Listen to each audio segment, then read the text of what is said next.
सुप्रभात प्यारे बच्चों। गुरवाणी संस्कृत क्लासेस में आपका हार्दिक स्वागत है। आज हम रुचिरा भाग 2 के पाठ 8 त्रिवर्ण ध्वज का अध्ययन करेंगे।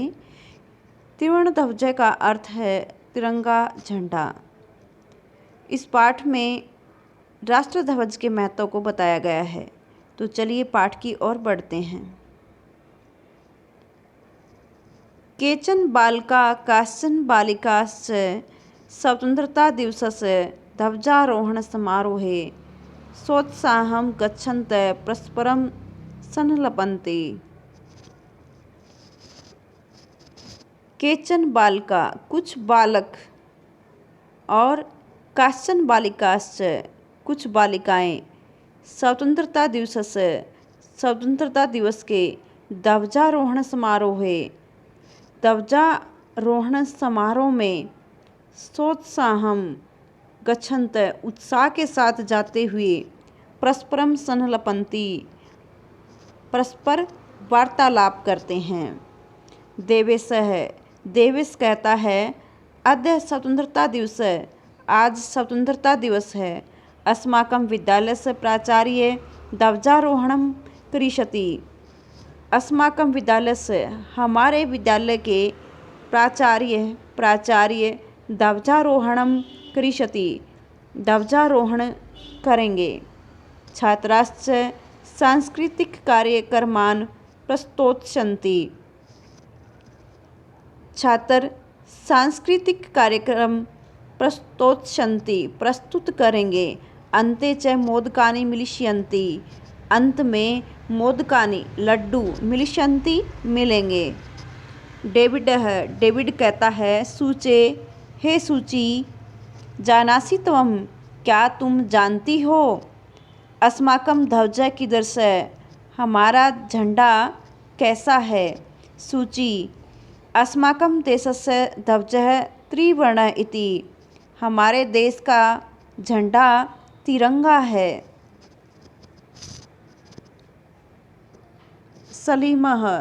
सलीम कहता है रुचे हे रुचि अयम त्रिवर्ण कथम, यह तिरंगा कैसा है? रुचि कहती है अस्मिन् ध्वजे त्रयः वर्णाः सन्ति, इस झंडे में 3 रंग हैं, अतः त्रिवर्णः, इसलिए तिरंगा है। किं त्वम् एतेषां वर्णानां नामानि जानासि, क्या तुम इनके रंग जानते हो? सलीम कहता है अरे केसर वर्णः श्वेतः हरितः च एते त्रयः वर्णाः। अरे केसरिया, सफ़ेद और हरा, एते त्रय वर्णा, ये 3 रंग हैं। देवेश कहता है अस्माकं ध्वजे एते त्रयः वर्णा किं सूचयन्ति, हमारे झंडे में एते त्रयः वर्णा, ये 3 रंग किं सूचयन्ति, क्या सूचित करते हैं? सलीम कहता है सुनो केसर वर्णस्य सूर्यस्य श्वेतः सत्यस्य हरितश्च समृद्धः सूचकाः सन्ति। केसरिया रंग सूर्य का, सफ़ेद रंग सत्य का और हरा रंग समृद्धि के सूचक हैं। सूची कहती है किम एतेषां वर्णानाम् अन्यदपि महत्वम्, क्या इन रंगों का अन्य भी महत्व है? डेविड कहता है आम कथम न, हाँ क्यों नहीं। ध्वजस्य उपरि स्थितः केसर वर्णः त्यागस्य उत्साहस्य च सूचकः है। झंडे के ऊपर स्थित केसरिया रंग त्याग और उत्साह का सूचक है। मध्य स्थित श्वेत वर्ण सात्विकताया शुचिताया च द्योतकः है। बीच में स्थित सफ़ेद रंग सात्विकता और पवित्रता का सूचक है। अधः स्थित हरित वर्ण वसुंधराया सुषमाया उर्वरतायाश्च द्योतकः है। नीचे स्थित हरित वर्ण हरा रंग वसुंधरायाः पृथ्वी की सुषमायाः सुषमा और उर्वरता का सूचक है। तेजिंद्र है। तेजिंद्र कहता है सूचे हे सूची ध्वजस्य मध्ये एकम नीलवर्णम चक्रम वर्तते।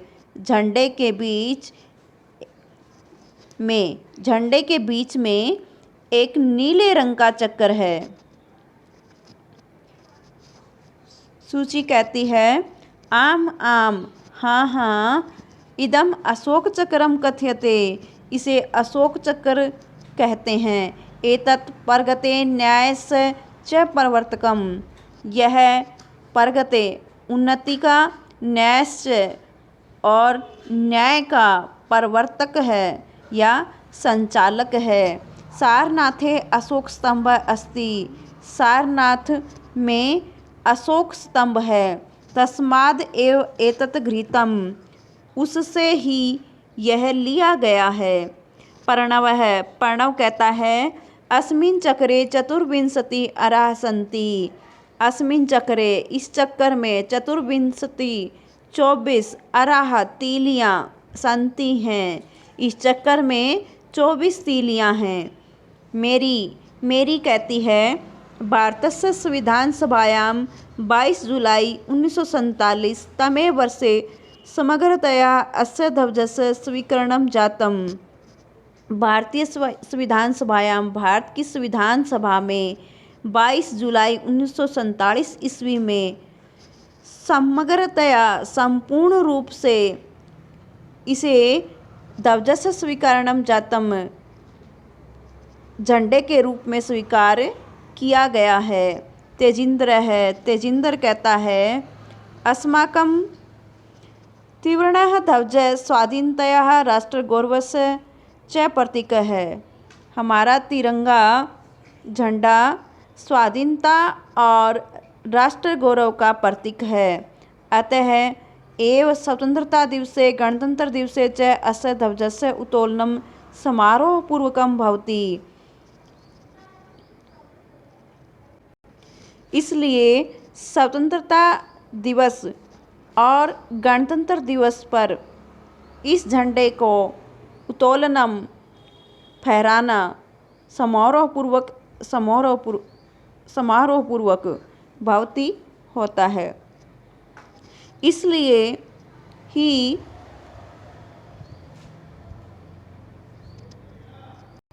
स्वतंत्रता दिवस और गणतंत्र दिवस पर इस झंडे को समारोहपूर्वक फहराया जाता है। जयतु त्रिवर्ण ध्वज है। तिरंगे झंडे की जय हो। जयतु भारतम भारत की जय हो। यहाँ हमने पाठ के अनुवाद को कर लिया है। अब हम इसके अभ्यास को करेंगे।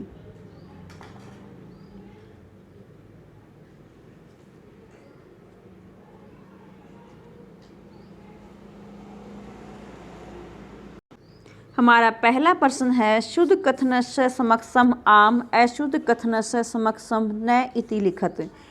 शुद्ध कथन के सामने हाँ और अशुद्ध कथन के सामने न इति लिखत ऐसा लिखो। पहला है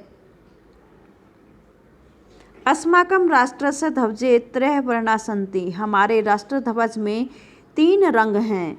आम हाँ।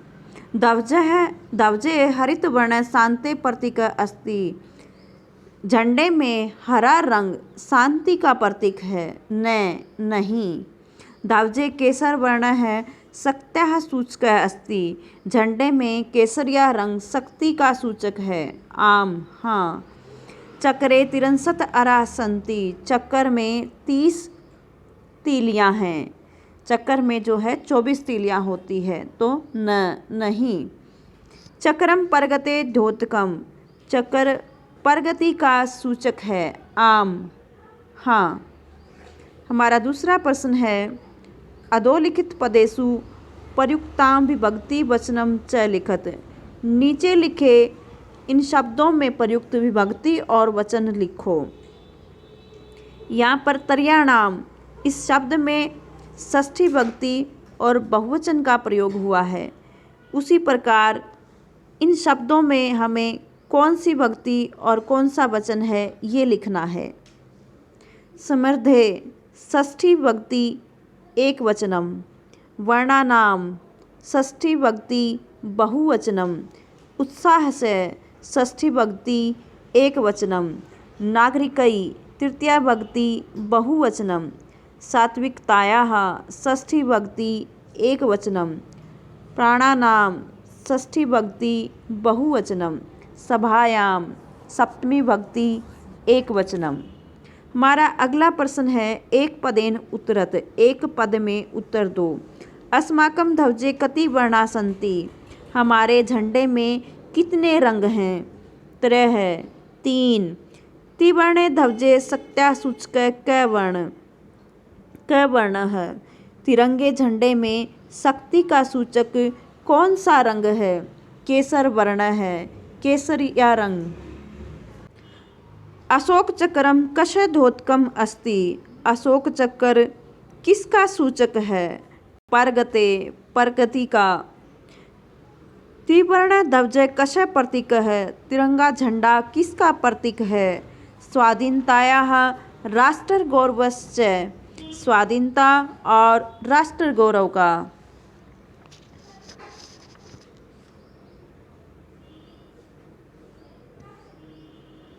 हमारा अगला प्रश्न है एक वाक्येन उत्तरत, एक वाक्य में उत्तर दो। अस्माकं ध्वजस्य श्वेतवर्णः कस्य सूचकः अस्ति, हमारे झंडे में सफ़ेद रंग किसका सूचक है।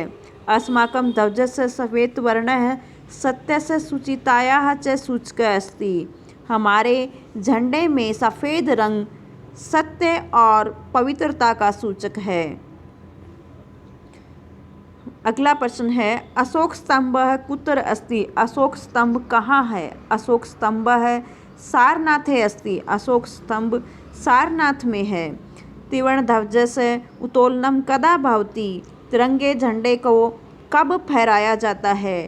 त्रिवर्ण ध्वजस्य उत्तोलनं स्वतंत्रता दिवसे गणतंत्र दिवसे च भवति, तिरंगे झंडे को स्वतंत्रता दिवस और गणतंत्र दिवस के दिन फहराया जाता है। अशोक चक्रे कति अराः सन्ति, अशोक चक्र में कितनी तीलियां हैं। अशोक चक्रे चतुर्विंशति अराः सन्ति, अशोक चक्र में 24 तीलियां हैं। हमारा अगला प्रश्न है अधोलिखित वाक्येषु रेखांकित पदानि आधृत्य प्रश्न निर्माणं कुरुत, नीचे लिखे वाक्यों में रेखांकित पदों के आधार पर प्रश्न निर्माण करो। अस्माकं त्रिवर्ण ध्वजः विश्व विजयी भवेत्, हमारा तिरंगा झंडा विश्व विजयी हो।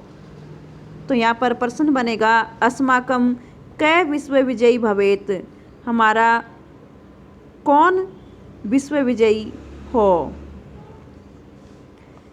अगला प्रश्न है स्वधर्मात् प्रमादं वयं न कुर्याम, स्वधर्मात् अपने धर्म में हमें प्रमाद नहीं करना चाहिए। तो स्वधर्मात् किम वयं न कुर्याम, अपने धर्म में हमें क्या नहीं करना चाहिए। एतत् सर्वम् अस्माकं नेतॄणां सद्बुद्धेः सत्फलम्, यह सब हमारे नेताओं की सद्बुद्धि का सत्फलम या अच्छा फल है। तो प्रश्न बनेगा एतत् सर्वम् अस्माकं नेतॄणां कस्य सत्फलम्, यह सब हमारे नेताओं की किसकी सफलता का फल है। अगला है शत्रुणां समक्षं विजय सुनिश्चित भवेत्, शत्रुओं के सामने विजय सुनिश्चित हो। तो केषां समक्षं विजय सुनिश्चितं भवेत्, किसके सामने विजय सुनिश्चित हो। हमारा अगला प्रश्न है उदाहरणानुसारम समुचितै पदै रिक्त स्थानानि पूरयत, उदाहरण के अनुसार उचित पद के द्वारा रिक्त स्थान की पूर्ति करो। यहाँ पर उदाहरण दिया गया है, इसमें षष्ठी विभक्ति में शब्द बनेंगे पट्टिकायाः पट्टिकयोः पट्टिका नाम।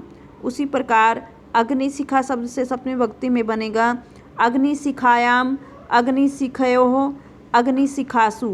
सभा चतुर्थी भक्ति में सभाए, सभाभ्याम, सभाभ है।